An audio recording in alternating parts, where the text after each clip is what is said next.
तर राज्यसभा निवडणुकीबाबत अजूनही संभ्रम कायम आहे. महाविकास आघाडीचा उमेदवार कोण, शरद पवारांच्या पक्षाची बुधवारी बैठक होणार शेवटच्या टप्प्यात असं सांगितलं जातंय. असं आहे की विकास आघाडीचं हा तीन तिघाड आहे. हा तीन तिघाड आहे, पण काम बिघाडा नाही, लक्षात ठेवा. तीन तिघाडांना काँग्रेसचा निर्णय दिल्लीत होणार, काय करायचं. शिवसेना आणि राष्ट्रवादी काँग्रेस तीन एकमेकांशी बोलतायत, ती बोलणी संपत नाहीत, प्रत्येकाची इच्छा आहे. त्याच्यामुळे म्हटलं तीन तिघाडा आहे. जसं तिकडे महायुतीमध्ये सुद्धा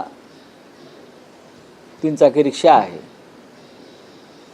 या गोष्टी अशा प्रकारच्या निवडणुकांमध्ये होत असतात. एक जागा आहे, एका जागेवरून तीन पक्षात सातत्यानं चर्चा सुरू आहे, शेवटच्या मिनिटापर्यंत सुरूच राहील. त्याच्यामुळे आता पाहू.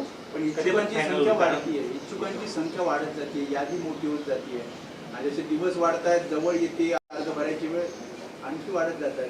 तर ज्यामध्ये काय मार्ग काय? बघा, काँग्रेस पक्षामध्ये कोण इच्छुक आहे मला माहीत नाही. त्यांचे रिटायर होतात रजनीताई पाटील. राष्ट्रवादी काँग्रेस पक्षामध्ये फक्त शरद पवार आहेत, तिथे दुसरं कोण इच्छुक असणार. आमच्या पक्षामध्ये प्रियंका चतुर्वेदी निवृत्त होत आहेत. इतर काही एक दोन लोकांनी इच्छा व्यक्त केलेली आहे उद्धवजींना भेटून. तर मला वाटतं राजन विचारे आहेत, विनायक राऊतांचं नाव मी ऐकलं. पण इच्छा व्यक्त करायला काहीच हरकत नाही. पण निर्णय पक्ष घेत असतो, पक्षप्रमुख घेत असतात. आणि आता शेवटी अर्ज भरण्याची तारीख येईल तेव्हा निर्णय घ्यावाच लागणार. तेव्हा आपला मीटिंग होणार आहे. सध्या आपण कोणत्या युगात आहोत? आपण इंटरनेटच्या युगात आहोत. मिटिंगा या झूमवर होत असतात. काय झूम असणार, त्याच्यावर बोलणी सुरू असतात. यंत्रणा फार प्रगत झालेली आहे. प्रत्यक्ष भेटण्याची गरज मला वाटत नाही. काल जयंत पाटील आणि उद्धव ठाकरे यांच्यातही चर्चा झाली. हो, आहे ना दावा. का नसावा? दावा का नसावा?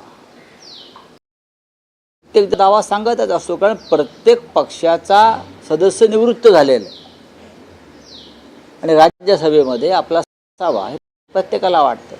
शिवसेनेला जास्त वाटतं. याचं कारण असं आहे